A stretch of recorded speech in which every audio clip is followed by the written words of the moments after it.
Yes, people, what's going on? Welcome back to the Straightjacket podcast. We are live, Straightjacket podcast 354, and we are coming on the back of a monumental win against Liverpool. Big one. First one in 9 years. My voice is slightly gone. I think that's because of all the cooking I've been given. You know what I mean? I need to save that voice for tonight as well. But how are we, man? I feel good. I feel great. I'm back, guys. Saeed is back. No more Jamal. You know, it's good to know that one. And Mina, how are you? Everything good? How's life? Good, man. Yeah, good 3 points, good victory. I know Nuruddin is gonna come and say, guys, Giddy FC. Yeah. Giddy FC. Nuruddin, are we allowed to celebrate? Yeah, we allowed to celebrate. Yeah, we allowed to celebrate. Yeah, I think that's a yes. And more than anything, you should be happy because he went to Liverpool uni. He's got a lot of Liverpool fans. So more than ever, Nuruddin, you know what I mean? This was a big win, man. I know we're not gonna talk about, you know what I mean, in terms of like, you know, getting too giddy, but it's enough to feel good right now that we got that hoodoo off the. You even said it, the monkey off your back, Nuruddin. You're on mute, by the way. But we've got the monkey off our back. 100%. The gremlins, the monkeys, everything's off our back. Listen, this is one game. I don't know if you ever heard my view, Mina, but I don't police nobody. And it's never police, but I'm just like people, be cautious. But Liverpool, I give allowances to players. I gave allowances to coaches, as long as we don't get beat, get a result. So I don't go there and smash Liverpool because I know how difficult it is to win there. I just don't get beat. And shame on Ollie, shame on Ten Hag, shame on Jose. Amorim has done what those three have never done: is get a win, a W at Anfield. There are lots of different things. There's always contextual things about the game, but I never talk about how well or bad Manchester United have played in that game. It's the only game. It's the only game in a 38-game season where I'm not asked about how you play. Where, as long as the whistle goes and Manchester United are not being embarrassed and they get a result, if we get a good performance, I'll sing it from the mountains. But as long as we get a result, get a win, and it's embarrassing, really. We are closest rivals, nearest and dearest rivals, and we've not won there in 10 years. It's embarrassing. So to get that record, to smash that record, I mean, he smashed all the other records, Amorim, anyway. He's a record breaker. You want to think about it. He's consistent with that. He's consistent with it. Yeah. Saeed just asked for 2 games. I remember 7 months ago, I was sat next to Saeed and he was like, we were on the stream, he was like, we've not won 2 games back to back, you know. And I didn't even think about it. And he was like, all I'm asking is for us to win 2 games back to back. And what a better place to come. So I am elated. I've been out and about today. And let's put it this way. Whether it's on the socials, whether in real life, Liverpool fans are docking me today. Hold tight. You know what it is, yeah? I don't want people to downplay Liverpool being rubbish. I genuinely don't care, you know, because they spent a lot of money. And when we've been rubbish, they've beaten us. Obviously, by a bit more than a 2-1. But the main thing is, though, they've beaten us, Mina. And it's good for us to beat them when they're doing so-called badly in the league. Made them 4 losses in a row now. You know what I mean? Anslot, I said it, he might have to grow his hair if he's got any hair. Shout out to the no hair crew. But, you know, he might have to grow it. You know what I mean? Because Nordic can grow it a little bit. He might have to do that as well, Mina. What did you make of it in terms of I'll tell you what I made of it. With the game yesterday, I think a lot of the conversations that I saw after the game was about how bad Liverpool were, but I don't think people were really talking about, except for United fans, I don't think like mainstream pundits, etc., were talking about how Man United capitalized on weaknesses that Liverpool had. Because I said it midweek, I did a stream midweek last week, and I was saying that, you know, if United are going to get anything in the game and they're going to attack Liverpool, they need to target Kirkers, because Iriola gave us the blueprint, on match day 1 with Liverpool and Kirkers. Kirkers is a good fullback. I think at Liverpool he looks a lot less than the Kirkers that we saw at Bournemouth. But Iriola match day 1 moved Semenyo from the left to the right. Because one thing that I realized with Kirkes is that he struggles with the wingers that run at him. And Man United could have easily had 2-3 goals yesterday just from targeting that right-hand side, or the Liverpool's left-hand side, our right-hand side. There was that moment when Ahmad was 1v1 against Kirkes, and Kirkes was just backing off of him, standing sideways, because he's trying to push him onto his right foot. In the end, he played the ball into Bruno, and then Bruno hit it wide. But that was another, I think, moment that showed me that Man United have done their homework on Liverpool. And this is said, and I even said it in my video after the game. I said I give credit to the manager and the players, because before the game everyone was saying, oh, you know, why no Sesko, why this person, why no this person.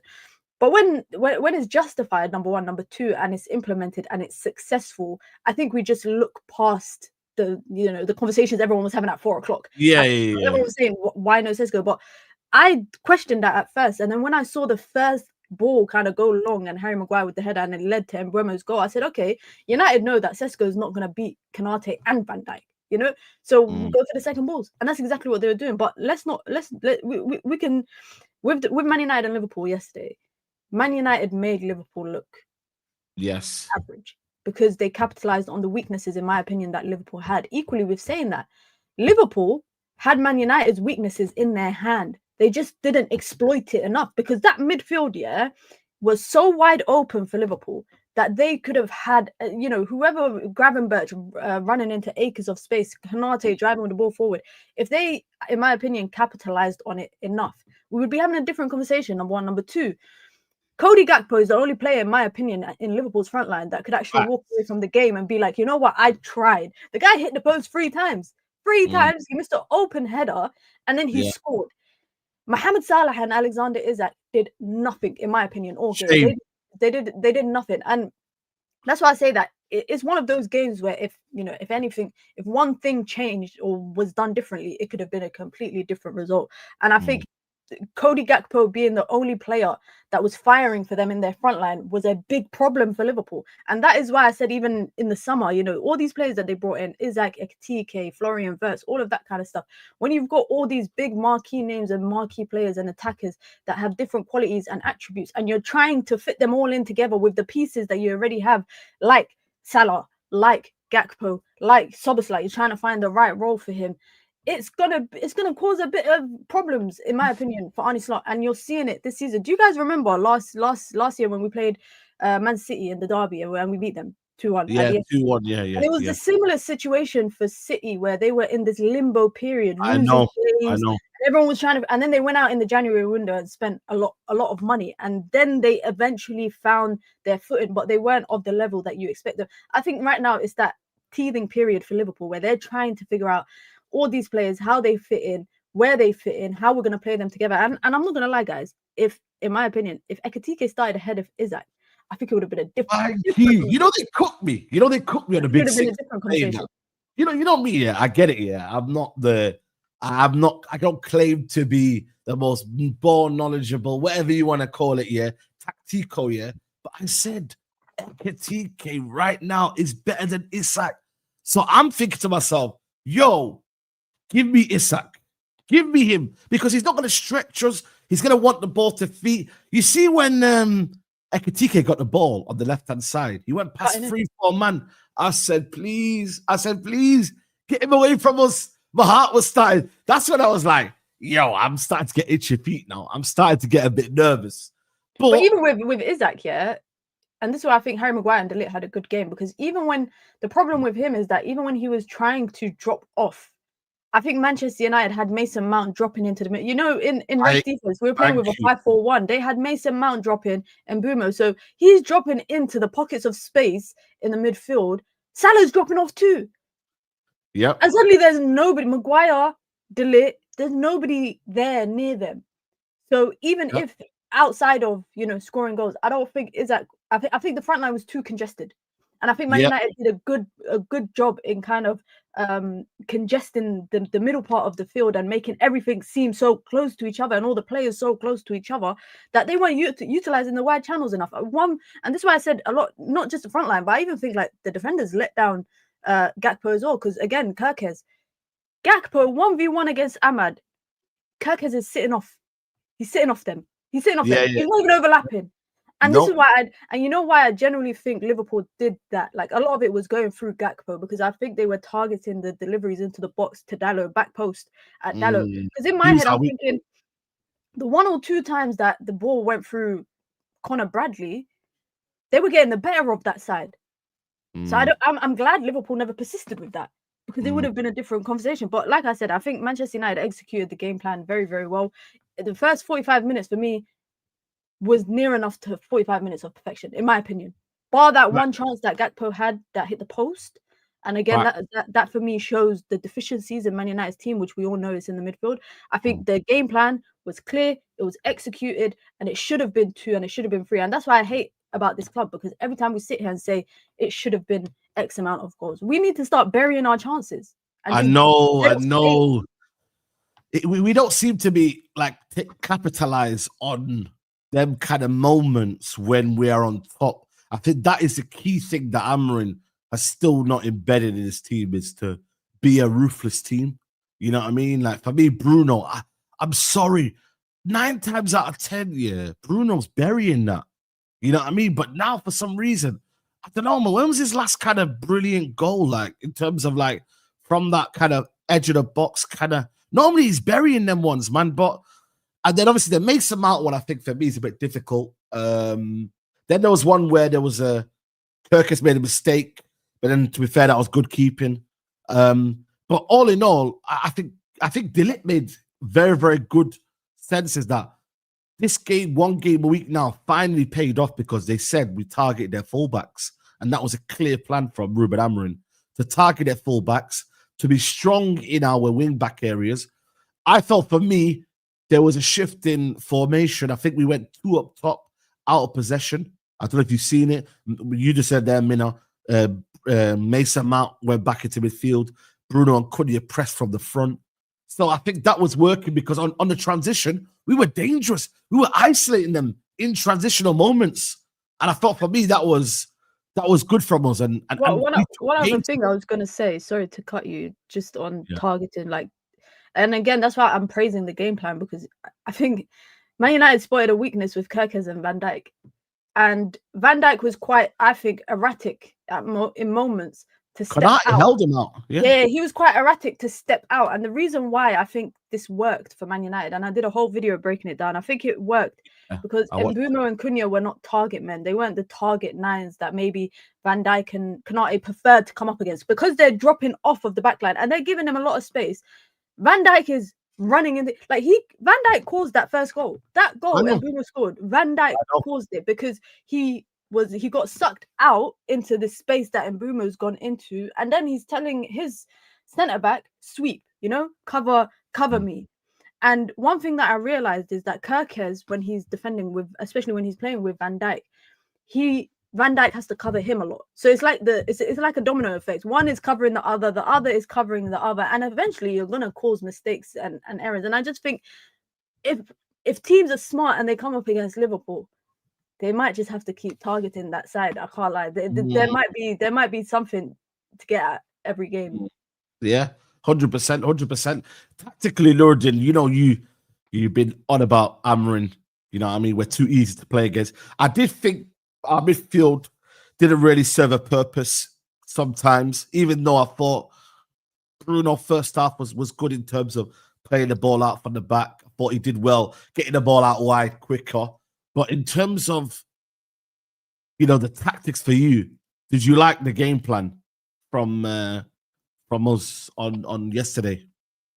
Yeah, I think Mina broke it down perfectly. But like everything else, obviously, when I saw the lineup, I'm like, okay, it's Kirkus dropped. But then I was like, okay, we're playing a false 9. But actually, we didn't play a false 9. We played 2 split strike, like split forwards.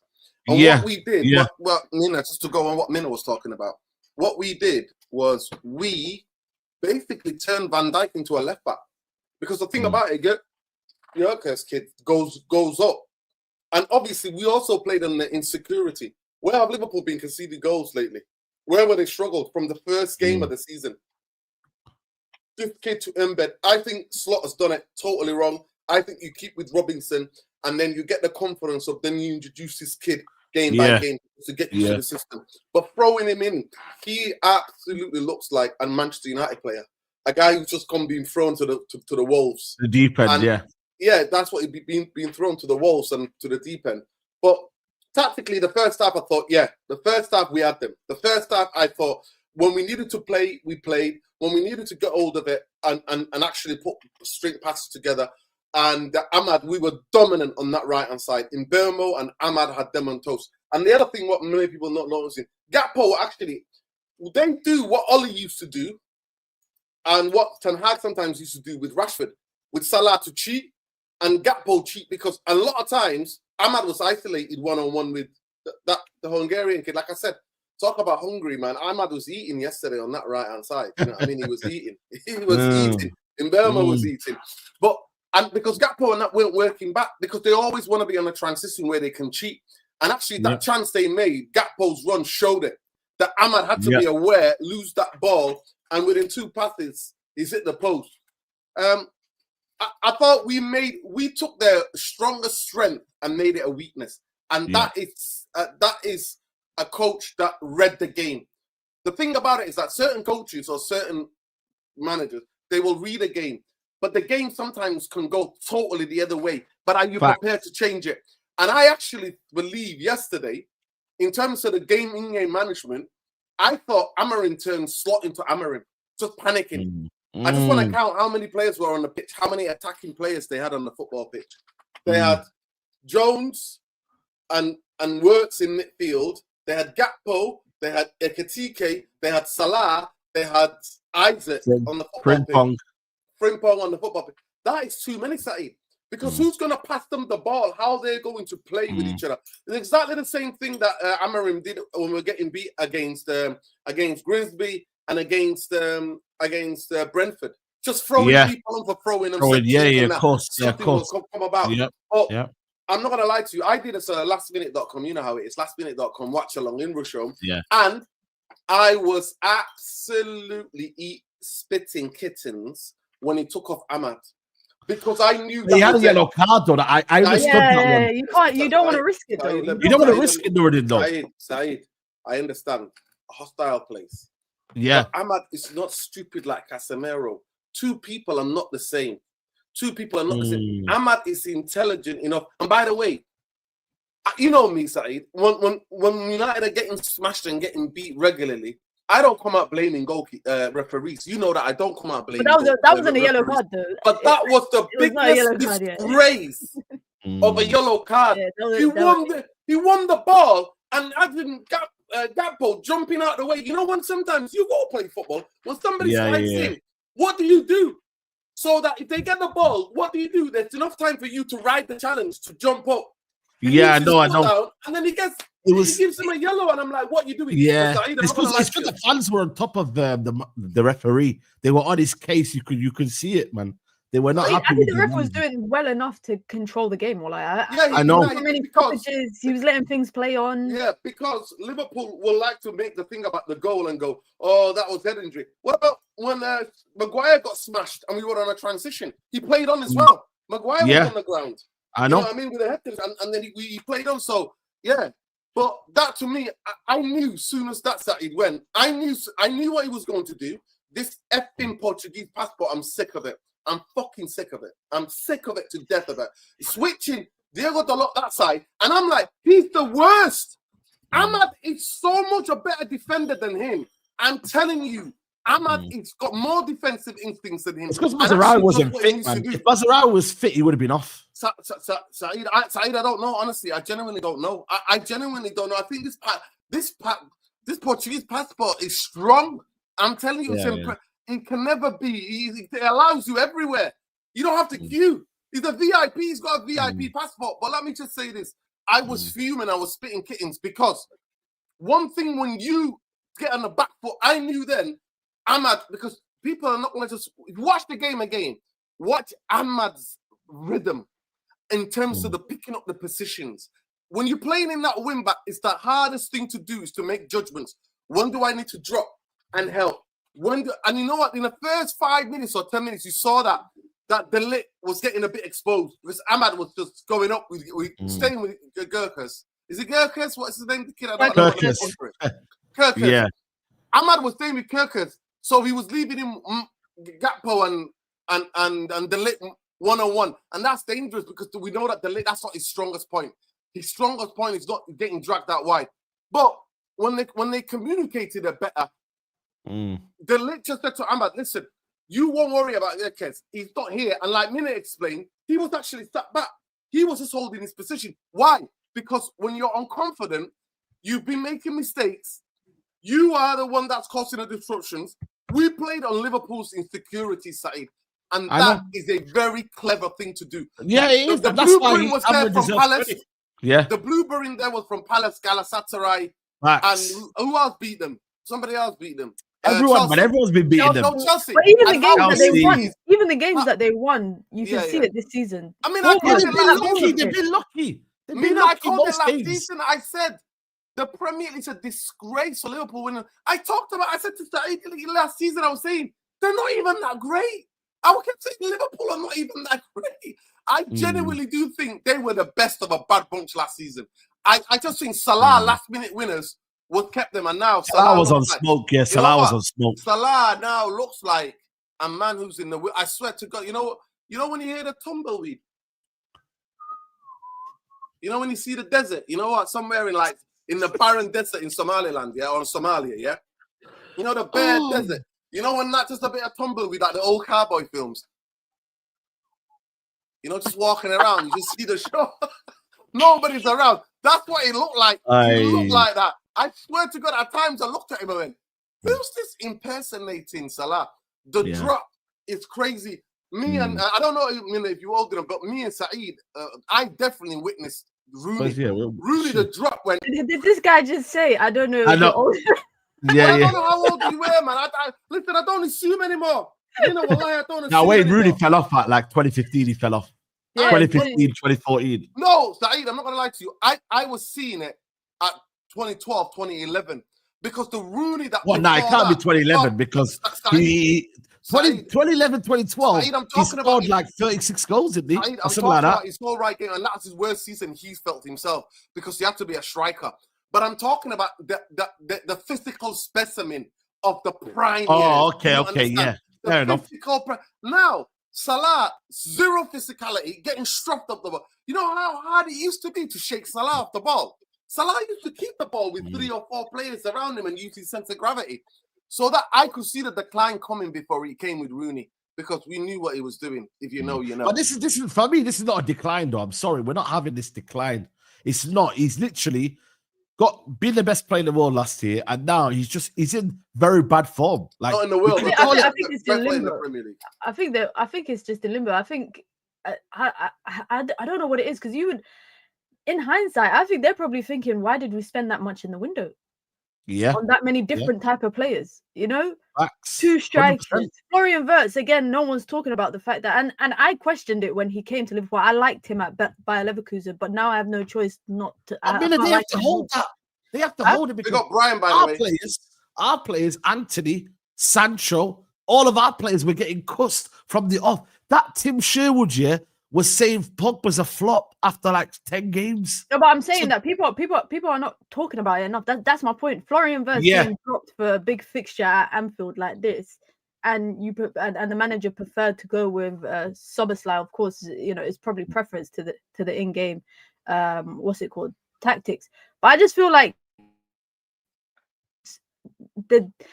I think Slot was in a good position last season when he took over Liverpool. I think it was a Liverpool team that was in limbo for with Klopp's era kind of ending. And really, there wasn't much expectation. So everything that they did well. And I'm not going to lie, I'm not going to sit here and be like they were crap last season because there was games where they were great, bro. They came to Old Trafford and bopped us off the pitch on the 1st of September, I think it was. So but they were good last season. And I just think that, you know, like when you've got a good recipe, and you just need to tweak it a little bit.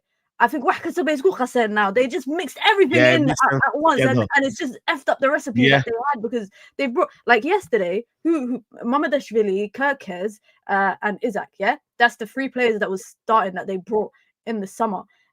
On the bench, they brought on Frimpong, they brought on Ekatike, they brought on Florian Wirtz, and I genuinely think those 3 starting I don't even think Isak should have started. I don't think Kerkez really should have started. I think when he got dropped earlier in the season, if you lot remember, he got dropped earlier in the season in a game, and then the next game he looked slightly better. I just think, I think yes, we can say like Liverpool have fell off right now, and especially Mohamed Salah.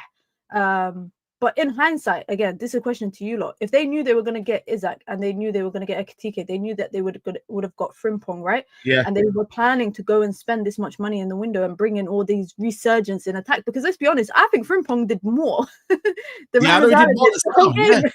was cooking Dogu. I was like, yeah, yo, he was going at him, going at the byline, putting Yo. up the box. Like he was actually a big threat.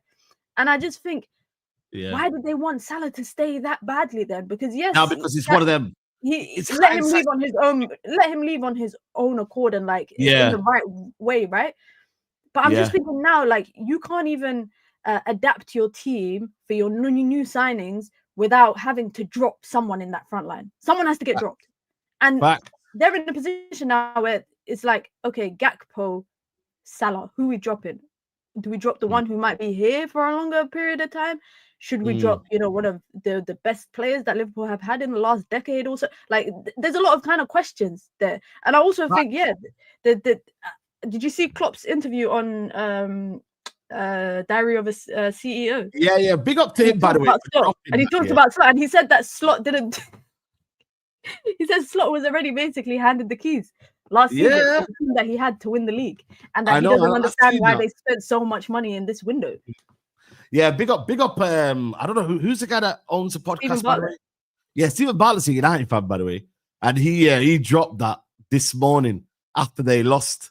So then the comment page was like, "Yo," all the United fans saying basically like, "Yo, brilliant timing." I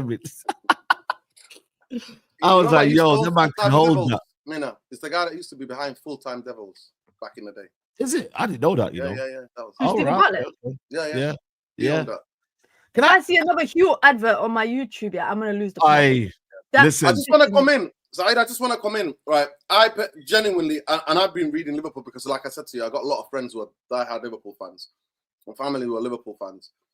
I actually think they needed to change because every coach is different. Not every coach is the same, right? Last season, the big tweet that he made was that at times Liverpool were too open, and then he tried to stop the goals. He always thought with Salah, we're going to score goals. With the guys what we've got up front, we're going to score goals. And I actually think Elliott's of this world, those types contributed coming off the bench and contributing with goals and assists and stuff like that. And even the running of, say what you want about Nunes, I know that you think, but some strikers are not just all about goals. It's about what they occupy, and they give space to other. They occupy certain spaces. People are worried about that threat, and the other players get space. I actually think they need to go back to just getting Robertson back, and play with the back four stability, have the three in midfield, and introduce them bit by bit, because there's no pressure on, especially Wirtz, right? Especially Wirtz. What they need to do is not. By the way, don't just say that about Musa. Everybody doubted us. None of us thought we were going to win, man. Behave yourselves, man. Behave yourselves, man. Musa, let's explain himself. I'll just say this. I think they should just Wirtz, take it easy regardless of the price. They shouldn't panic. But you know what? I love to see Liverpool with big signings having problems. Yeah, man. They can bond them. 100 million%. Ekitike is a different game. To be fair, guys, it's a different game, like Mina said. On another day, Gakpo could have backed 4. 100%. And we're talking maybe 4-3, but United also could have backed 3 or 4. So 100%. At the end of the day, it was a game of two halves. It's a game of two halves. But soon as he bought on all those attackers, I was like, 100%. Who's going to pass them the ball? They don't have if they had Alexandra, if they got Trent, if they had Trent, then I think somebody can hit them with those diags and switch the play and stuff like that to hit them. But they didn't, and to isolate United defenders. Because defensively, so I was like, can we get another chance? And as soon as I saw the corner, I'm like, I looked at all their sizes. I swear to God, I was like, look at them. They're all attacking players. They're not going to be defensively defending a set piece. Because if you look at it, the people that McAllister knows how to block somebody, how to put somebody off because he's short. Gravenberch is the guy that actually, other than Van Dijk and and the other defender, the French defender, he attacks the ball when they defend set pieces. Gravenbeck's the guy who gets up and tries to defend. I was like, Harry Maguire couldn't bloody miss that. Like, he could not miss that. And there was a perfect header, perfect goal, but he just rang the wrong way. I think he would have looked way better if he's come around and slided this way. But he rang the wrong way. What does this mean now then? 2 games now. Saeed, it meant 3. Let me tell you what it meant. 3 points, getting 10 years embarrassment, getting the monkey, getting the gremlins off our back. That's all it means. That's all it means. Because this is where I'm gonna. You still don't trust this team. Here's Nuruddin. It took 35 minutes of the stream. 35 minutes. What does it mean? 35 minutes. Mina, I'm so happy about the game, but I can't read into this because Brighton are a totally different team who have an incredible record at Old Trafford, by the way. Let's be right about I know. Brighton's going to be a team, right? Bogey team at Old Trafford. So that game, for me, tells its own story. And I don't want people reading into it. Yes, the confidence. The only thing you can read that is that the belief and confidence. But Danny Welbeck is on fire, mate. Danny Welbeck's on fire. Big up to Danny Welbeck. I can't lie. I'm terrified. I just hope we don't do anything to us, man.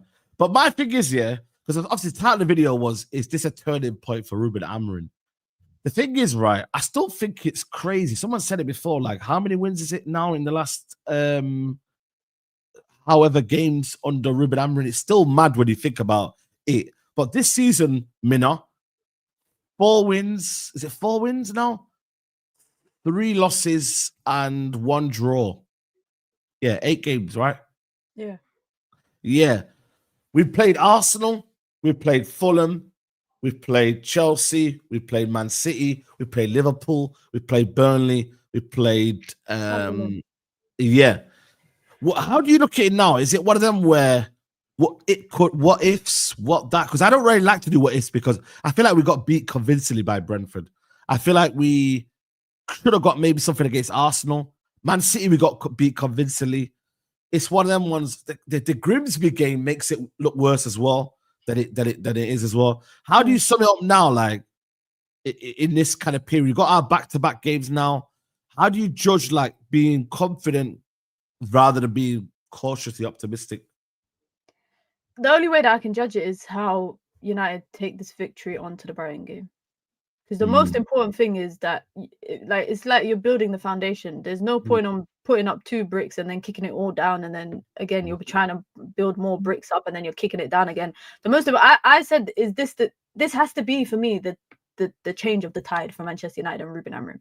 It has to be, and the reason why I'm saying it has to be is because I think a fixture like this against Liverpool at Anfield if that can't be the game that I don't know what game it's going to be. Yeah, I don't know what game it can possibly be that after having not won in nearly a decade at Anfield. The last one when Wayne Rooney scored 1-0 in a win, January 2016. Yeah, that has to be the game. I think that helped Ruben Amorim. Nuruddin was there. There you go. It has to be the way game. to get back on the train, man. Lovely. We took our time chanting. Through the wall. That has to be the game, in my opinion, that changes the tide for Manchester United. And just like with Ruben Amorim, like he's won at Anfield, he's won at the Etihad, won at the Emirates in the FA Cup in the last year or so since he's been manager. Big games. But that's not enough. But for me, that's not enough. That can't because the facts are still there in front of you. We know that on any other given day, that post. A centimetre difference of a shot from Gakpo could have had a hat-trick, could have had 4. Manchester United, another team exploits that midfield in a more dominant way. Anything on any given day, anything can be different. But the way that I see it is that you got 2 games on the trot for the first time ever as a manager at Manchester United. You got 2 games back to back in the Premier League. And one of those was at Anfield. It has to be the turning point for the players and the manager. And I'm hoping, and for me, this is the best case scenario, right? Is that every game, I wouldn't mind if Ruben Amorim went into every game differently tactically. Like, I don't expect United to go up against Brighton the same way we went up against Liverpool. I don't expect us to go up the same way that we did against Burnley. All those games, different opponent. And if I can see that, and I can see every game we're going up against opponents differently, and we're trying different stuff tactically, and we're getting the results, or we're getting near enough to the results, I think that's when I'll feel like the tide is starting to change. But let's be honest, guys. It's highly likely that everyone might be back into a meltdown come Saturday 7:30. Come Saturday. Don't do that, man. I don't feel like that, man. On the minute. I just got back to Saeed, Saeed in the car park. Saeed's back in the car park, mate. Jamal's back. No, I don't want you. Jamal's back. No. Jamal is back.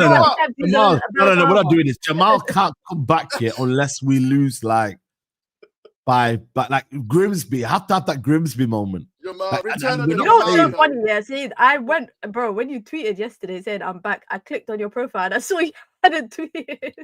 Yeah, I haven't tweeted since Grimsby, guys. I can't go into that dark place, bro. I swear down. When I've been out and about, people say to me, yo, Saeed, what? That's not my name, bro. Then what's my name? What do you mean, what's your name? Your site? Nah, man, don't refer that because that's not me. So I've had to let people know. So for me, it's like, I genuinely feel like for me, yeah, with Ruben Amorim, like some things have to change, bro. You can't be this bad, bro. And the thing is, yeah, Ineos are not sacking him. They're not. They're just not, guys. Like, so you need to go on a run. We have one game a week. I've kept my position clear. I think this squad is good. I think this squad is capable. I think this squad. Now you can shake your head, Nuruddin, but look at Tottenham right now. I think it was you or Musa gassing up Tottenham's team, bro, and they're not any better than us. You know what I mean? There's Villa, who people were laughing at. Maybe I was part of that. I don't know. 5 in a row now, Imam Bandia. So I generally think the squad. You look who's on the bench yesterday: Xerxes, Bailey, Mazarawi, Lenny Yoro. It's good depth. It's good depth on the bench. So I understand that, but I'm talking about the midfield that he chooses to start with, game in, game out. I think that midfield will get found out sooner or later. But it's been found out, so we have to work with what we've got. The thing is, I think we're gonna buy a midfielder in January. I think that needs to happen. I think we need to go and get either. For me, if you're not gonna get Adam Morton, go and get the guy from Nottingham Forest. What's his name?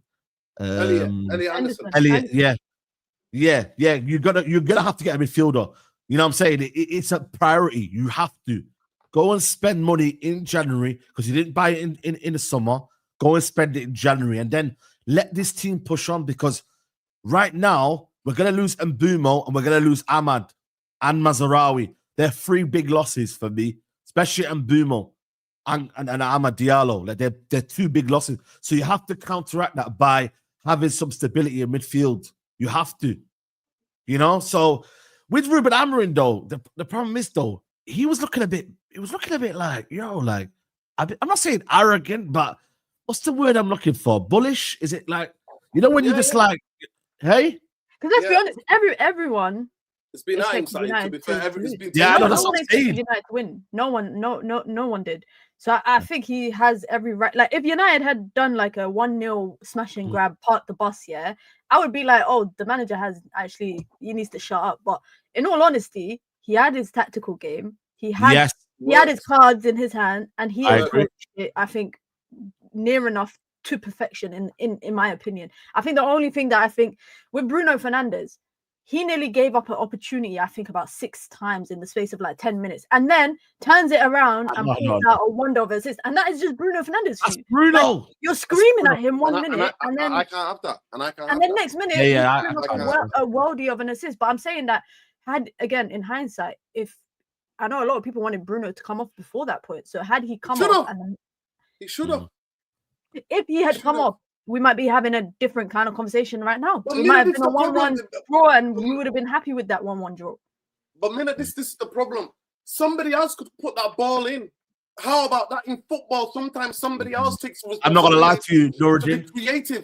I don't know what midfielder of ours is pulling that off. Somebody else makes himself to be creative. Now, someone else can be the creator, but that pass there, I'm not gonna lie to you. First time on the volley pass, who's pulling that off in the midfield? And don't say to me, don't say to me Ugarte or Kobe. What I'm saying is this: I actually think, when I played some midfielder, and if you ever ask any centre halves, the balls that you want is the balls that come in that are flat. Now he side volleyed it up in the air. What are you trying to say? What are you trying to say? No, they said he could have done it. Tell me in rep. Are you saying you could have done it? Saeed, let me just finish. What I'm saying to you, so if you go and get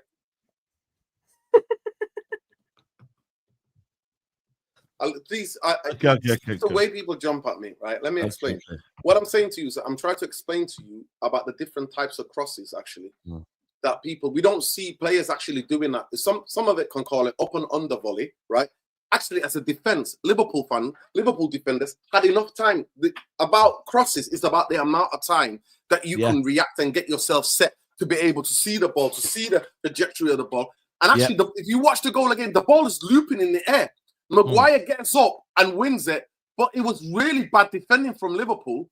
So when people are telling me gassing the pass up, I'm like, yeah, it was a good ball to do it instantly. It was an instinctive pass to put it in there. But I'm sorry, defenders usually, if my defenders can see the goal from a looping ball like that, I'll be because I'm like, you've got enough time to judge because the ball looped. If the ball is flat and it comes like Frimpong, put those crosses in.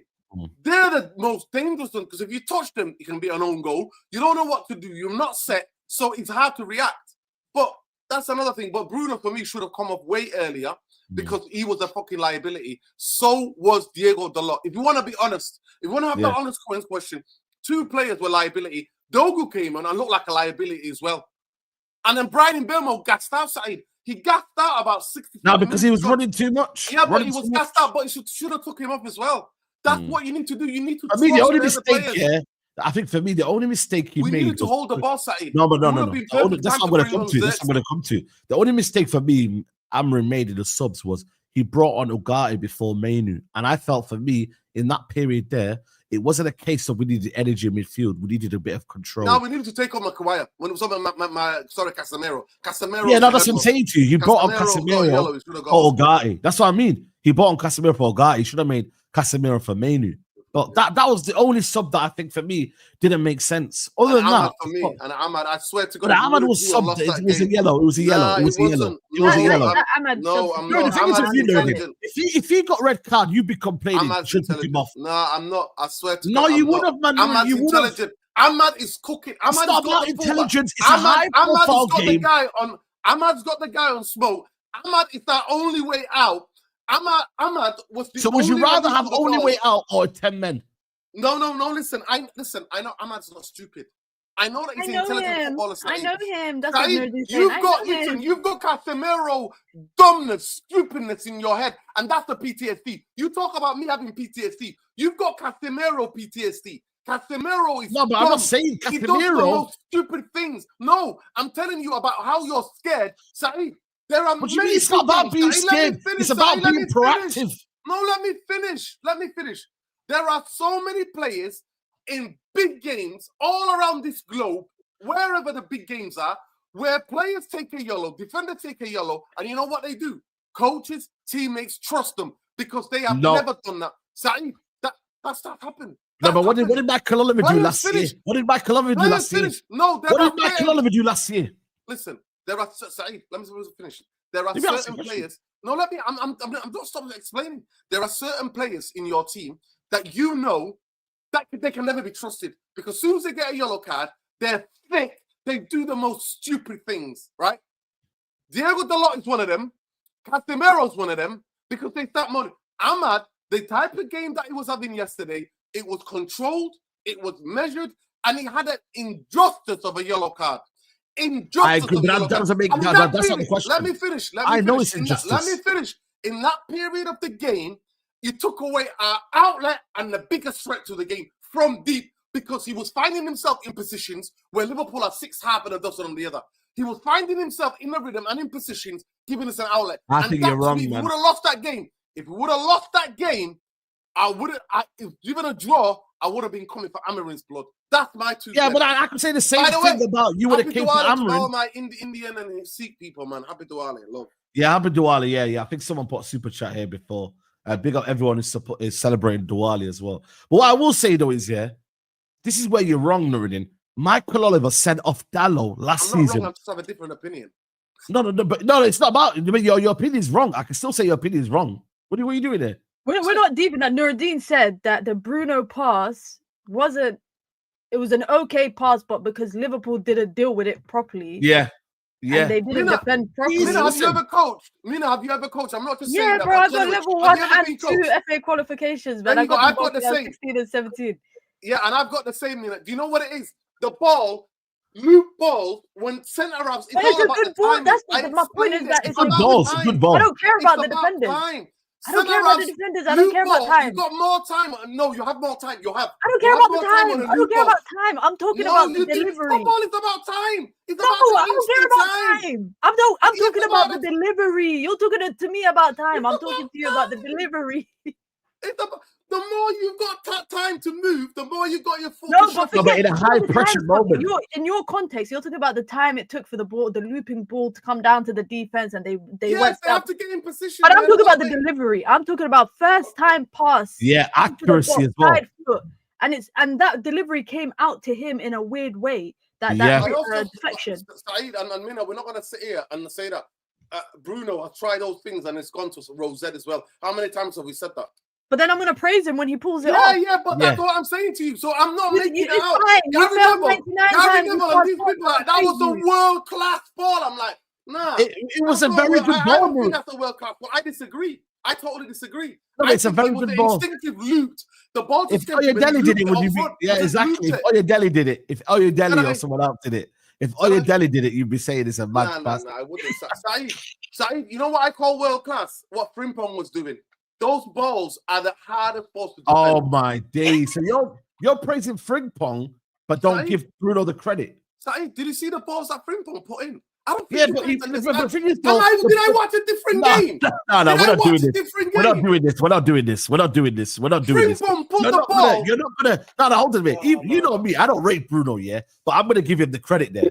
You're not going to rate Bruno's pass here or cross here. I don't think it was a world class as people are making it out to be. I'm with loyalty. Nina, where's your badges? Have you coached, Nina? Have you coached? I asked her. No, I asked her. Listen, I asked her mainly because the way have you ever coached? Nina, have you ever coached? Then he even said to me before, I don't know if you were young, old enough, but Wayne Rooney back in 2011. Listen. Listen, Mina, I'm not gonna lie to you. I've had conversations about football with young people, and I have underestimated their age. So I don't assume anymore because assuming makes the art out. 2011 is a bit. 2011 is enough. No, I don't want to. Anyway, let's go back to the point because we need to cook you, bro. Because you're not having this. I want to make my decision. So let me explain. So you can cook me, but let me explain. I'm saying to you, it's as a defense, balls that are whipped in flat. Right from the byline behind you, so almost to the touchline, whipped in at a certain angle, and in between the goalkeeper and the centre halves and the attackers, they're more dangerous than a ball that's looped up in the air side. I'm sorry to say that. And the I agree, but we're not talking about what is more dangerous. I'm talking about who. That's what I'm talking about, and that's why I'm saying that. No, you've changed your argument now. You've changed your argument. Overrating this. No. You've changed your argument now. It wasn't a world class. It was the instinctive loop ball, and if he did that 10 times, he would go to the fucking stands. I am not praising that because he could have cost us the fucking game, and you explained it, Mina. Within 5 to 10 minutes, he would have cost us the whole game, and Liverpool would have won that game. And I've seen Bruno do that in other games, and it cost us. But that's what I'm saying to you. I'm saying to you that the behavior is still there. He's gonna cost us, and I don't want that. I don't want no world-class balls or alleged world-class balls. I want consistency. Who said it was a world-class ball? Who said it was world-class? That's what I'm saying on Twitter. No one said world-class. Gary Neville in the commentary said it was a world-class ball. Yeah, but that's Gary Neville. Gary Neville's not here. He's not on the Straightjacket podcast. And United fans are gaffing it all over X, saying, look at the ball. I'm like, no, it was a looped ball. Liverpool, it was a good ball. If that was conceded by United, I'll be effing fuming going, delete. Maguire, what you doing? Okay, quick question. Who do you think made the best out of that ball, Maguire or Bruno? I think Maguire said it was unbelievable. I think Maguire. I think there was no power in the ball. I think Maguire done very good to actually beat the keeper like that. I think he made that ball look better than it was. Glory though, because he's the one that.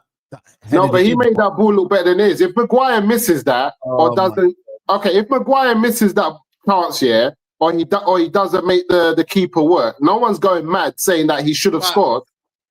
No one said no. If Maguire misses that or doesn't make the keeper work, I don't look at that chance and be like, "Oh, Maguire, you should have scored that." It wasn't that type of ball. I do. I think you would. Yeah. I think you guys That would. type of ball. You look at that type of ball. It wasn't. If he's jumping up alone, Konate with like how many gaps, how much space between him, you don't think he needs to do better there. He needs to do better there. Yeah, I expect more. No, I'm saying if he works the keeper and the keeper saves it, I don't look at it like, right, you should have, like, it's your right to score that like that.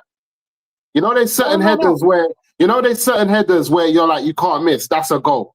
It wasn't one of them ones. No. I'm not like saying the it was Gakpo, like the Gakpo Frimpong, like the Gakpo. I rate Maguire for that. Like Maguire did well, man. For Gakpo. No, but in that position, though, chance, I know. That one there is what I'm talking about. Ball. No, but what I'm trying to say is, though, even in that moment, though, Maguire, with experience that he's probably had tougher and balls been put in, and he's still done better. So with his experience, for me, Maguire and Gakpo is different. Gakpo doesn't Gakpo doesn't score many headed goals, whereas Maguire. But he's a forward, though. He's a forward. Yeah, I know, but Harry Maguire's speciality is in that moment. So therefore, I would have been like, Maguire, you've got to do better if he didn't score the goal. But he scored it anyway. I don't know what we're doing here. He scored I it. don't care if it was harder for Maguire or harder for Bruno. I don't care. I think it's weird to say that it's not a good pass. No, do you know what it is? Do you know what it is, though, guys? I think there's obviously going to be a section. There's a section of the fan base off the back of Bruno's performance and that assist that are going to be, using it as a standpoint to why he has to start games in the middle of the park and why he has to play. Not for me. I know it might not be for you, but I'm talking about the people who are lauding that type of ball and are excited about it. They're the same people that's using that as evidence to why Bruno has to start and why he has to play. I had people saying, "What a performance from Bruno! He run the midfield. What a ball!" First half, he was good. I thought first half he was good. Second half, he was massively, for me, all over the place. Positioning. Everybody was good in the first half. Everybody. 11 players. I asked you one thing. Because I didn't following the game plan. I didn't watch the game though. I asked one thing: did you not see anything from watching the 90 minutes, which we can repeat to get us victories in the next game? No, because they're two different games. Though the Brighton game's different to the Liverpool game, and it's not a game. I'm talking about as a team. Did we do anything that we can repeat? Was there any patterns that you saw from us as a team that you think these patterns can get us victories moving forward? Well, you go first, Nuruddin, and I'll go. Yeah. I think so. Go on, Mina. Sorry. Go on. No, you go, Nuruddin. You go. Because I didn't see the game. I just saw highlights, and you didn't see much in the highlights. The only thing that we can repeat, if teams are shaky, if the relationship between the left back or whatever, the wing back and their centre half, we can drag in Bermo. And what we did is, one of the clever things about Amorim's tactics was that we didn't actually rely on winning the first contact on the first ball. So when we were playing the balls, we squeezed and made sure we won the second balls. And that's one thing that I've been really surprised at. That was the best thing about it. And he said in the interview, I don't know if you heard him, but he said, we planned for that, to win not the first contact, but to win the second or the third. So that was like a Palace outside of the Palace handbook. That's the Crystal Palace handbook, that one there. Yeah, so, and also to me, the positioning of Ahmad, I thought it was the first game where Ahmad understood the rhythm, when to come in supporting midfield, when to go outside, when to go and help tell the defense, to be aware of his shoulder, what's behind him, and to actually communicate. I saw that, but I actually thought he looked devastatingly confident. So I'm hoping he continues that form, Musa. Well, the team found him. Well, they played to him, and I thought everybody was looking for him. Cunha was looking for him. Bruno was looking for him. Casemiro was looking for him. They were all looking for him. But I want to. I don't want to get stuck because I think it's an injustice because Cunha was our best player on the football pitch in the second. I agree. Cunha was cold. That right hand side. It looks like that. From what I saw as well in the highlights, that Ahmad and Bouma are starting to work things out. Yeah, they're starting to click. With them getting into a pattern and a click, knowing that both of them will be away from the African Cup of Nations. How would that affect us in that period then? Oh, massively, because now you're gonna have to play Bruno there and Mason Mount on Xerxes and then play Sesko up front. So it's gonna affect us massively.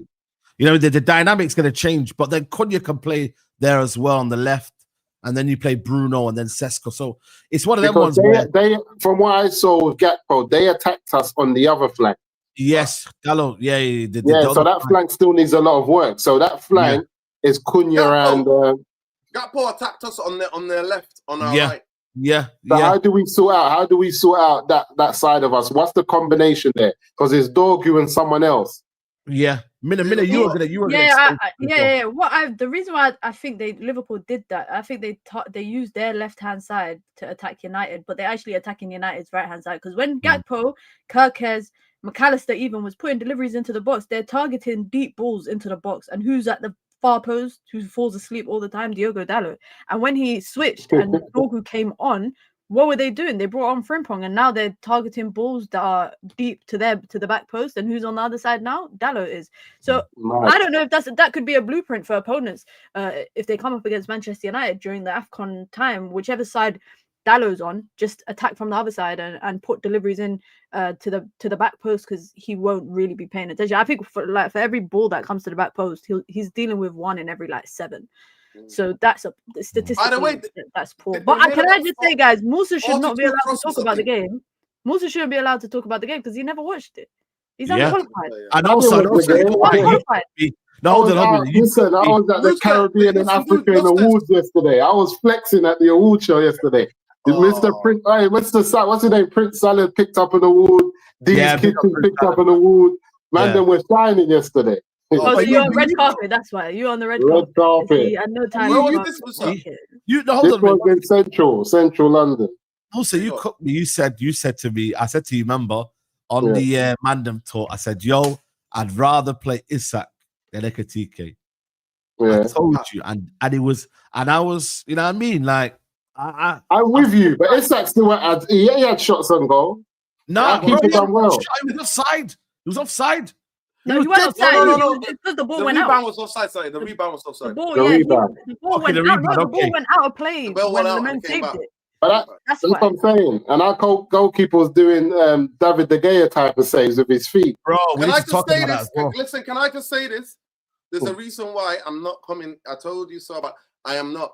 I remember, and maybe you guys remember, my Taibbi. Taibbi was man of the match at Anfield. I just want to remind people. What is this? Seriously. Are you all right? Can you just move yourself, please? Because you're pissing me off right now. No. We're not letting you do this. You need to move. What are you trying to do here? I'm trying to say this. Listen, I could have come here and said, look at my boy Lamings, yeah? There's the reason why I've not done that. Say it. Because United fans are now getting gassed. He's a young 23-year-old goalkeeper. I don't want people to be gassed, and then next week he makes a mistake, then he's crap and he's shit. No, let me just finish. Let me just finish. You're holding a lemon in your hand. Is that a lemon in your hand? Yes. What's going on here? Nuri, you need to live in the moment.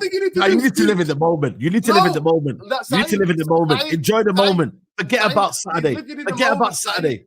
He's living in a moment. So sorry, Mina, it's the ADHD thing. I need to have something to fidget about. No, but it's a lemon. It's an interesting choice because you're going on about the red. Listen, at the end of the day, what I'll say is this, right? You know me, and you know the history of specifically players. 1 minute they do 1-2 games, they're the greatest thing in the world, and I'm just guarding against that. And the next minute they make a mistake, and then they have a bad game, and they're the worst thing in the world. So we need to be cautious because I was there, Saeed, getting gassed when Taibbi was man of the match at Anfield, making save after save. He comes in at Old Trafford. He was gassed by Taibbi. Was anyone else gassed by Taibbi? Saeed, I was gassed because the Liverpool performance, but I'm learning from experience. All the United fans were like, oh my God, we got a goalkeeper. You can't use Taibbi as your... No, we can't. No, hold on. No, we're not doing this. We're not using Taibbi. Maybe you ain't alive. Maybe you ain't alive. Your benchmark for why to go wrong Taibbi. No, but you know what he's done, Saeed, though. At least David De Gea. We can't get too excited. How old were you? No, but we can't get too excited because we still need to bring. Do you remember Taidi? We can't get too excited. I do remember Taidi. Now he's resorting to asking Saeed if he was old enough. Yeah, exactly. Do you remember? When someone disagrees with you, just say, "Were you old enough to see it?" But my thing is, though, Saeed, you know, if it goes, we have to give him time, though. We have to give him time. Musa, 1 second, please. I just want to clarify. I didn't ask Mina. I asked Mina if she's coach because for my exam, I talked about I did my coaching on a defensive. You're not shape. qualified. Let me just say I didn't think about the defensive shape.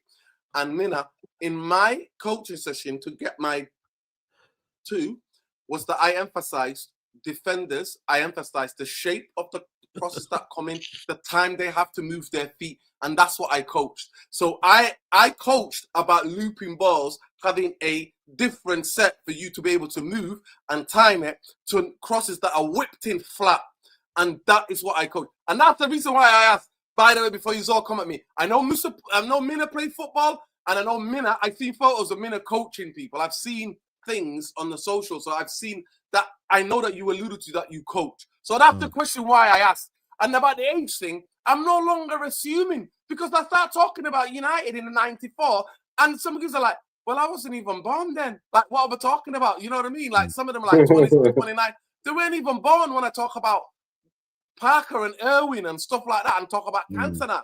So to go back to your point, Nuruddin, you don't want to gas up Lemons. I don't. Because you feel like... happened to Manchester United, yeah. Because I've seen it. Taibbi in 99. No, but can you also acknowledge that what you see so far has been impressive as well? Saeed, it was never in doubt because I was the one that was trying to explain to you and say, this kid, if he will manage to get this kid and we'll be able to develop him, he's got unbelievable talent, raw materials that can work, raw materials.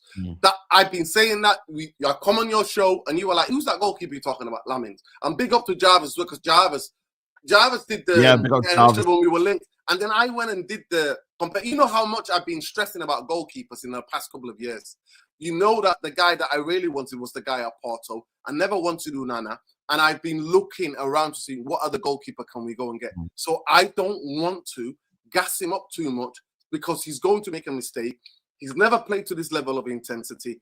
May this form continue, but I'm guarding against him trending on X and United fans all going in on him. And because you know why?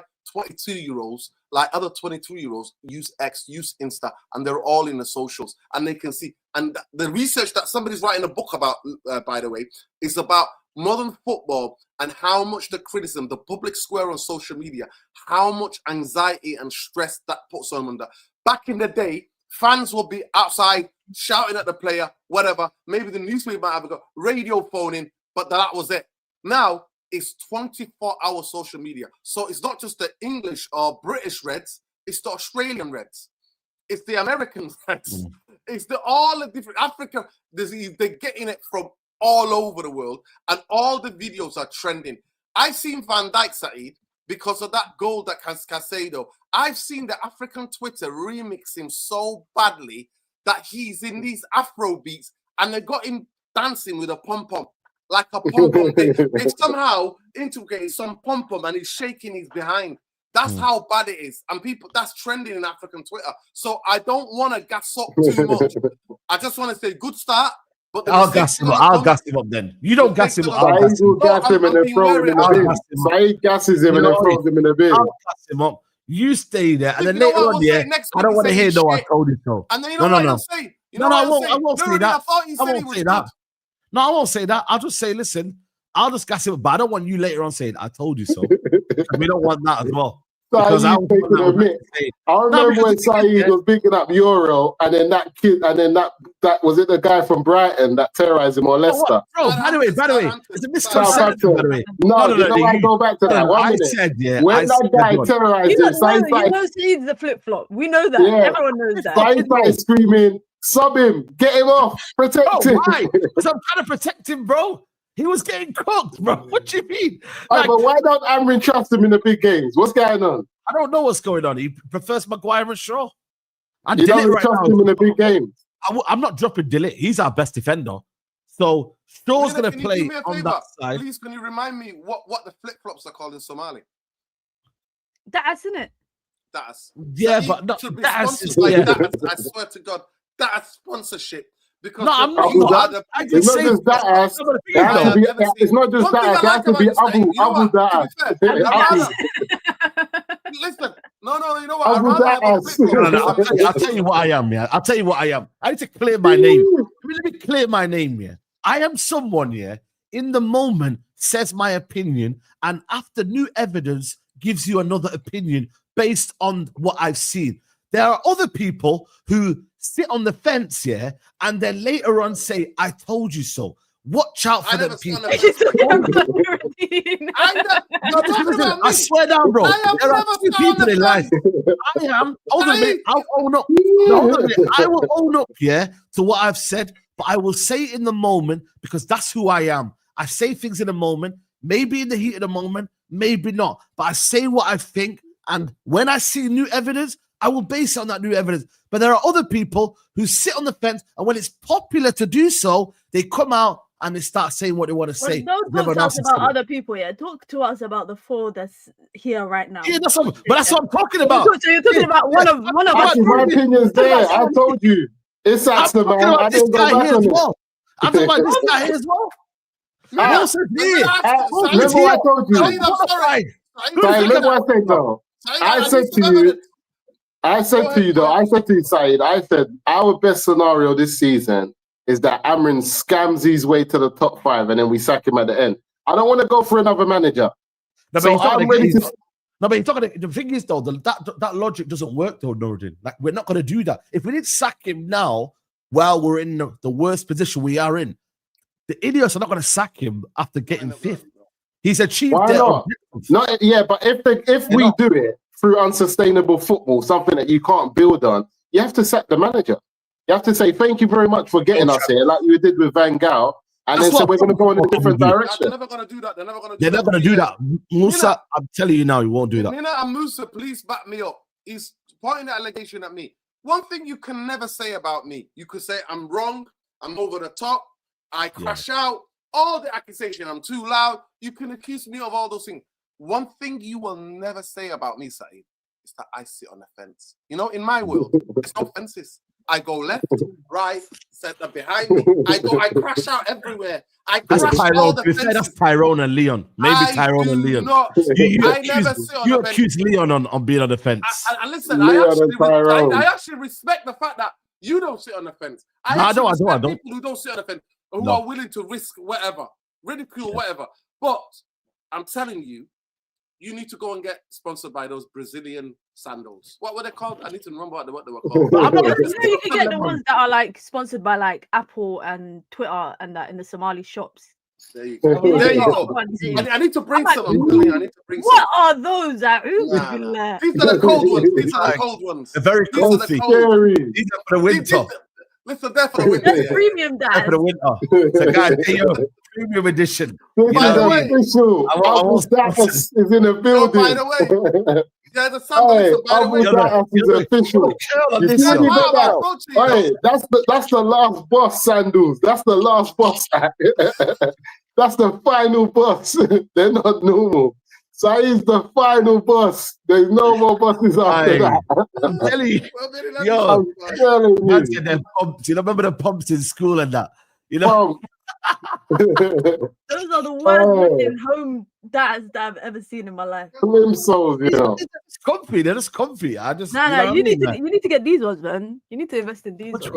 Mine's got some slippers though, but mine's definitely not got. These are comfy. And they're fair on the inside. This is what you lot need to copy. That's true. I'm just a normal subscription. That's the message. That's the message. You see these ones? If you get beat with these ones, it's official. If anyone beats you with these ones, these ones make noise. Yeah. Alright, Nordin, man. When they're from the 80s. Yeah, Nordin's got some warm ones. You can't beat mine, pal. You can't beat these. The warmest snug ones. Then one looks like they got heaters. They're from heating, man. Yo. They got central heating. That one's got central heating already. He's saving the bills there, mate. I'm telling you. I'm not going to lie to you. I am not going to lie to you. They're a lifesaver. They are the best 20 quid I've ever spent on. I'm telling you now. If you know, some of us who are not born in this country. Don't let him see that. He's gonna dash out. That's a Jim Ratcliffe wears those already. Don't come with I get cold feet, mate. I said you got the same things as Ratcliffe, you know. They went to the same shop, yo. And you gotta throw them away now. You gotta throw them away. You gotta throw them away. Aye. British Heart Foundation is crazy, man. Aye. That's a British Heart Foundation. That is mad. I'm actually dead. Hey, end the stream. That's mad. British Heart Foundation. That is mad. Hey, there is no way. That's end of life. That's mad. That's end of life, Nuruddin, you know. British Heart Foundation. That's mad. Back puncher! Back puncher of Salvation Army! Yo! Stop! Hey! Shout out to British Heart Foundation. That's a free plug. Way to the Salvation Army. There's no shame in that. I give. No. I was gonna say, man, there's no shame in people if you go to. Shout them out. I'm telling you. Man. Listen, I'm telling you. If you get cold feet, you can't go wrong. I'm telling you. I don't care. No, real talk. If you get cold feet, you can't go wrong. And I get cold feet. Real talk. You know, you're thinking. There's no way back. We just have to move on. There's no way back. All right, let me get these super chats. Big up to Killer says the myth that is Anfield. Van Dijk aura defended and almost knocked out his own teammate. Grizz is now called Gary. It's mad in the dunya. So he tries to honey with lemon and ginger tea for your throat. I'm gonna have to, man. Big up to Akash there as well. Happy Diwali, everyone. Do you think Ruben Amorim should change the formation? I think we've seen different variations of what he's been doing. Tweaks, yeah, but I wouldn't say he's going to change his formation. It's the personality midfield for me. Personality. Do you think the death of Jota has affected Liverpool? Still didn't sell a cry when he scored early this season. Players are human beings. Yeah, I agree, man. I agree. I think that's a shock. I think people underestimate how much grief can get older people because can you imagine they spent every time with him. Love Mina. Mina, do you coach? Yeah, yeah. No, it's true. I never want to judge. I never want to underplay that. Never underplay that. Yeah. I'm not going to underplay that. I'm not going to lie to you. Grief counseling. They need grief counseling because can you imagine? Other than that summer off, you're spending all your time with this guy, and apparently he was a quite popular guy. Yeah, he was, and it's the way it happened. Like you're most probably talking to each other at the shop. Yeah. On his way back to the club. That's what I'm saying. To join with pre-season. Yeah, facts, bro. Big up says I agree with Norton with this. Of course, you always agree with me. Game and how shocking Liverpool is and back-to-back wins, but make no mistake, Amorim's on the ropes and Ineos are still on fraud watch. Big up the URT. We are the URT. Love the URT, says Dillian. Big up Dillian. Big up, man. The Northern guys waffling about Bruno pass. Northern is concussed. Headphones is too tight. And not a Bruno. Maguire needs to score there, says an opinion. You know me. I don't sit on the fence and I have a different opinion. I don't care who we beat, what the scoreline is. I'm not accepting Luke Shaw and Harry Maguire in my back line. I don't care.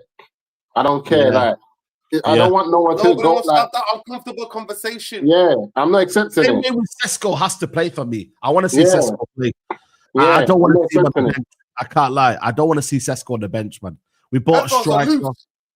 Yeah, I have to go for it, bro. Like maybe that was a stat game and it worked for us in that game. But for me, remember we did speak about the fact that if they play that type of football, long ball to Sesko with Van Dijk, that he just might be a wrong mix match. Like he might not be able to go. So we did kind of foresee that. Everyone did see that. You might think to yourself, rather than have Sesko have a difficult 45 minutes of fighting Van Dijk, start different and then bring him in. So that's something that we spoke about. But I think the playing of Shaw, Maguire, Dalot, and Bruno Fernandes, these are 4 players that are so questionable, and we have the equivalent on the bench that can come in and give us something different and also something better. So Amorim, for me, he can try to turn United into a Crystal Palace, and from what you lot said, that's what Palace do. Palace they don't do those trigger presses. They win the second ball. So if he's learning from that and trying to copy it, that's not going to be enough if that's not your football. Facts. 100%. No, you're right. You're right. He tries that Palace stuff. How long is that going to work? He's going to try to do it. To be fair, there's many tests ahead for Amorim, so you don't have to worry, Musa. The next three, that's the thing. For me, let's talk about it. Let's talk about the first goal. We've all talked about the first goal. I've been talking about it for 6 years. In big games, the first goal vital. Even against the bottom of the league, first goal vital.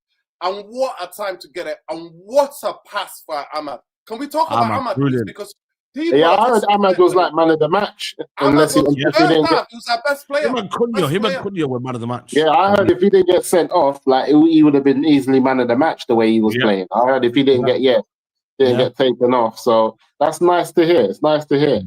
Yeah. Like I said, for me, I think I said it yesterday, and I think Nuri, you said it.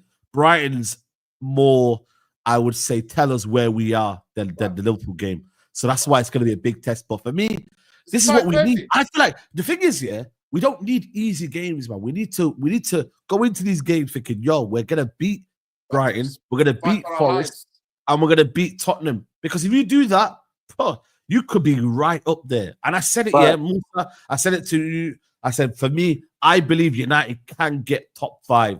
They can. It's capable.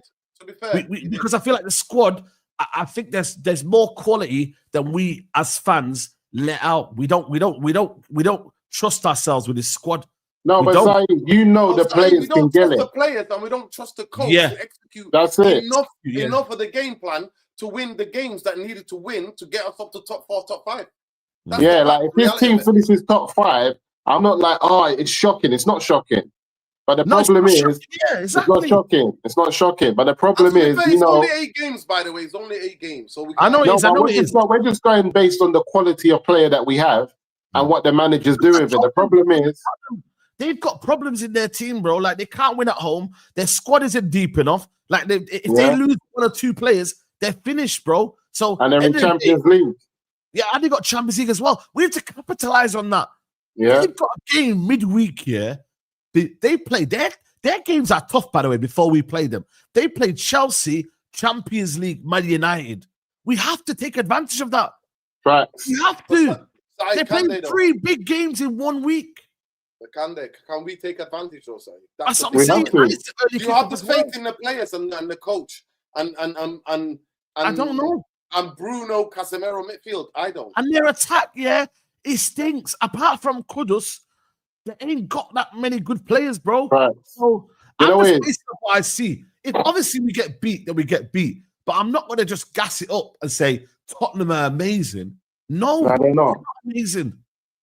Our issue is the midfield, like Noradine said. That Casemiro and Bruno the handbrake is up.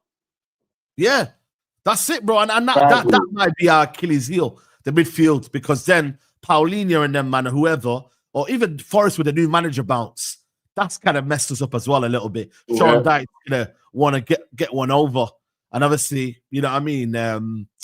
Brighton, I think Brighton are unbeaten in 4, so there is still a few things there. But I'm looking into games now more positively than I was before. I think we need to go into it thinking, yo, let's take 3 points. Welbeck's on fire, man. Brighton. Yeah, no, I agree. Someone said that who made the shout that we should bring Welbeck back last season in the summer? Someone said we should bring him in. The club were doing that. They were in conversation with him. The club. Yeah, Ten Hag wanted it. Ten Hag wanted him back. That was a shout. I love Danny Welbeck, man. He's from That's a shout. When I saw that he's only like 18 months or 2 years older than Harry Kane, I said, okay. He's 35 now. He's 35. He's from our ends. But Saeed, what people don't remember. I thought he was 34. When did he turn 35? I saw he was 34. That's right. He's turning 35 in November. Listen, and Harry Kane's turning 33. Saeed, this summer. Listen, Musa and Saeed, and what some of the fan base might not be aware of, Danny Welbeck for years and years had loads of different injuries. So he missed a lot of football. He's missed a lot of football. So his legs have still got more to give because he missed a lot of football. And now he's managing. He's learned to manage his body right to be able to get on the football pitch. So at the end of the day, it's not like he's played 15 years straight, you know, at the high level, top level. Like, he's not burnt out physically in that sense. He's not, because he missed a lot of football. No, he's the senior striker that we spoke about, our young strikers. I'm not going to go.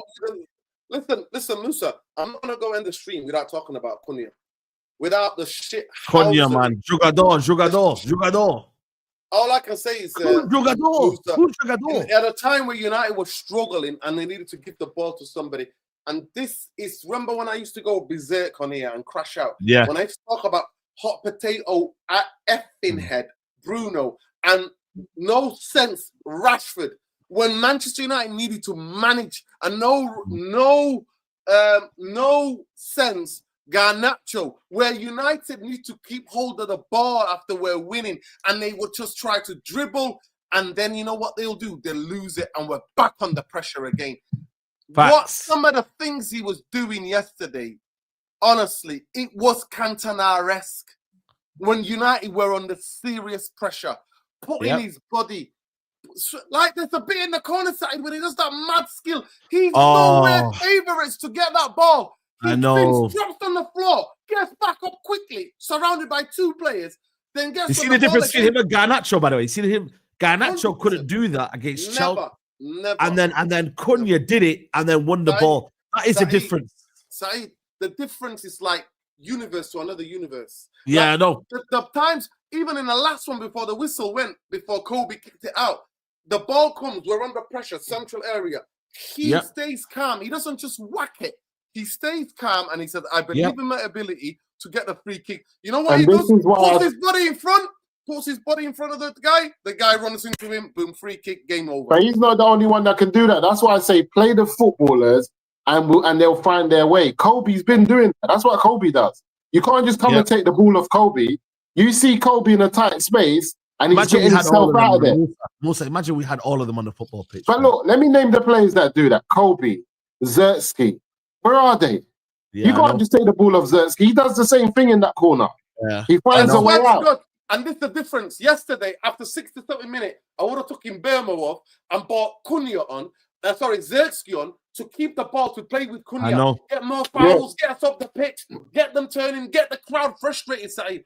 I was playing it with I had headphones on and I was playing the commentary loud. Saeed, I'm telling you, the Scousers were crying. They were in tears. I could see, you know the faces, you know when it pans to United fans? All of them like that. Biting their nails. I was like, inject it into my veins forever. Forever. Give me this. Give me that hit, please. I need it. I need that injection. So at the end of the day, for me, there was decision making. And Musa, I was arguing with these guys. I tried to explain to them because me and you see Ahmad as a footballer the same way because we've played with players like Ahmad before. We've seen players like Ahmad before when we watch football. Ahmad got a yellow card, and it was the most disgraceful yellow card ever. The ball was between him and Gakpo. He slides, wins the ball miles away. But then Gakpo, other than riding him, you know, like getting up, jumping, Gakpo leaves his leg there, and then Ahmad makes the contact. The referee gives him a yellow card. Yeah. He's already won the ball like seconds before, 20 seconds before, but his momentum takes him. And other than Gakpo just jumping over him to ride the challenge, he keeps his leg there. And you know what? You know what? I was spitting kittens, Musa. And if you would have watched that game, you would have been the same. He subbed him off. And see what he said at the end of the game? You see what he said at the end of the game? He said, Ahmad was really upset with me. Amorim said, Ahmad was super upset. He was like, why are you taking me? Because I'm trying to explain to this guy a minute and to the chat. Ahmad, just because, like, we've all got PTSD. Majority of United fans have got PTSD. Casemiro's stupidness. When he's on a yellow card, he does stupid things. Ahmad is far more intelligent. And the way he was balling, he was our outlet. He was the guy to give the ball to secure it defensively. The way he was coming into midfield, securing a possession, the way that he was having a go, cooking that Hungarian kick. He cooked him, Musa. Him and Burma were having a party. They were having a party. I swear. I can imagine. Right? In that side. And he takes him off because Casemiro got a yellow and he took Casemiro and then he took Ahmad off and then switched. that dopey Portuguese passport muppet to the other side, and we're lucky that we didn't get beat in the game. I swear, my recollection of the game would have been totally different because Ahmad was the outlet. And as soon as we took him off Musa, we lost the outlet. The outlet went dead. I can imagine, because you take players like that off and you don't bring on Zertsky. Someone just made a silly comment about Zertsky. Before we had Cunha last year and Zertsky was saving us, who do you think was carrying the ball for us up the pitch? Has everyone forgot? Has everyone forgot? Like, Man United fans are fickle. If they forgot last year, he was one of our best players for a moment where we had nobody. He would get the ball, he would keep it, he would carry it in the middle of the park, he would take it to the other end and get us in a safer position. He was doing what Cunha's doing now. No doubt Cunha does it better and is more agile, more mobile. But for Zertsky's height and what he brings in his presence, he does that easily. I think for me, Zertsky, he said, by the way, they're not leaving in January, innit? So I think they'll stay because of the... How was Mount's game? He said they're staying in January. Him and Manu are staying in January. Him and Zertsky. Manu and Zertsky are going to stay. So I think he's definitely going to keep them because these are bad. Because Bruno and Ahmad are going. How was Mount's game? Because Mount started. Mount was just running around, bro. Just, for me, it was one of them where he midfield discipline, innit? He wasn't really doing much. He didn't even discipline shit. He was just fouling people, Saeed. Let's be right. He was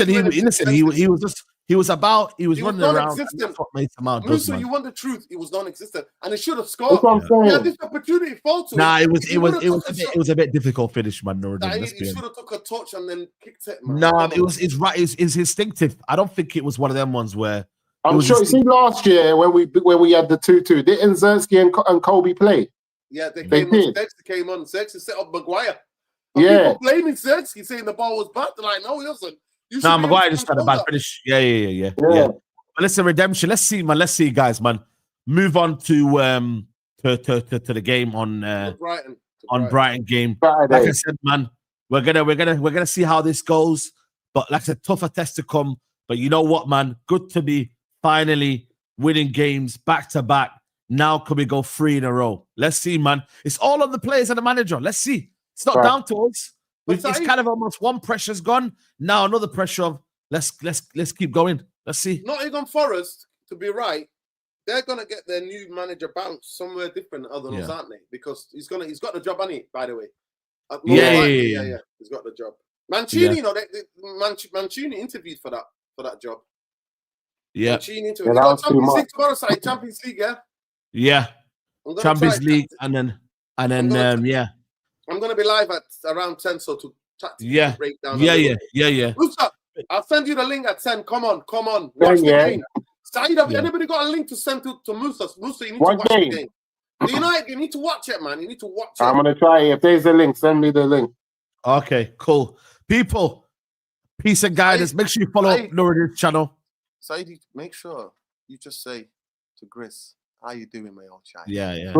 He's defeated, but he's done. I said his name is not Gris, it's Gary. Saeed, just say, from one boulder to another. Yeah. He said his name's Gary now.